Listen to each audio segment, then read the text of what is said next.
Welcome to Nasdaq Trade Talks. I'm Jill Malandrino, Global Markets Reporter at Nasdaq. Joining me for this segment, we have Kinahan, Chief Market Strategist over at TD Ameritrade. We're going to get the IMX, or Investor Movement Index reading for July, which aggregates how TD Ameritrade customers were trading. What were they buying and selling?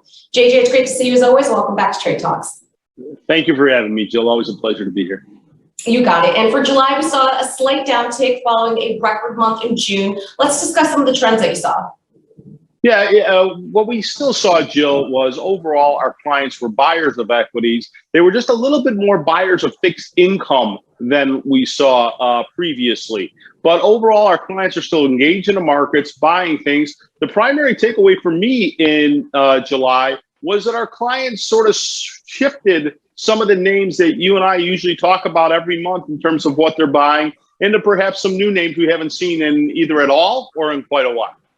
That was the first thing that stuck out to me as well when I read the report, and very brand new names too. I thought Didi was one of the more interesting buys. Yes. Yeah, Didi, to me, the fact that Didi was on there, never having been on the list before, and Alibaba. So as much as we hear about fear in terms of the Chinese-based companies, to see those be two of the top 5 stocks that our clients had, bought kind of an unusual activity that they hadn't bought before. Maybe the fear isn't quite as great among investors as we had thought. And when those stops dipped, they were both met with buyers.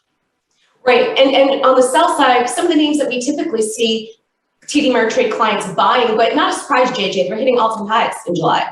Yeah, Apple, you and I talk about this stock every month. As you know, Jill, it's usually a favorite of our clients, still the #1 held stock at TD Ameritrade. That being said, you get a 52-week high, incredible earnings, and clients are like, okay, let's sell some of this, take away some of the exposure, because put money in the bank, and if we do have a bit of a dip, great, an opportunity to buy some again, perhaps at cheaper prices, but overall, taking off some of the risk. I usually like that. And then, as you know, Tesla is usually a favorite of our clients. But again, after good earnings, after a little bit of a pop there, 8th quarter in a row where we show a profit. And again, our clients taking off some of the exposure on there because they're starting to see a lot more competition also in the electric vehicle space.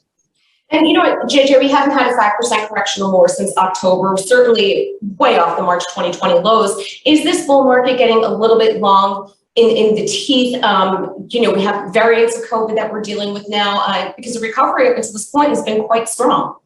And the recovery has been amazing, let's be honest, Jill. And then, you do see things today like the news in crude oil, and perhaps, with crude being down so much this morning earlier, perhaps there is a little bit of a Delta variant scare going in there. And, many offices putting back people going back to work or delaying it out at least a month, et cetera. So I still think that element is there. The #1 story, though, let's face it, still remains the Fed. And it's why I still think you're going to continue to see this back and forth. And we started to see a bit more of this over the last couple of weeks, Jill. What I mean by that is intraday volatility. Maybe up good in the morning, selling off in the afternoon, or down big overnight, coming back during the day. Until people have a more clear picture from the Fed, I think it's going to continue to sort of change number to number. As we see with the jobs report, it comes out on Friday. People view it as a positive.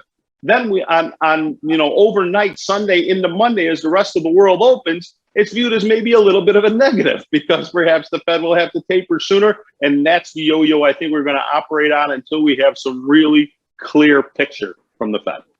All right, JJ, appreciate the insight as always. Thanks for joining us on Trade Talks. I'm Jill Malandrino, Global Market Reporter at Nasdaq.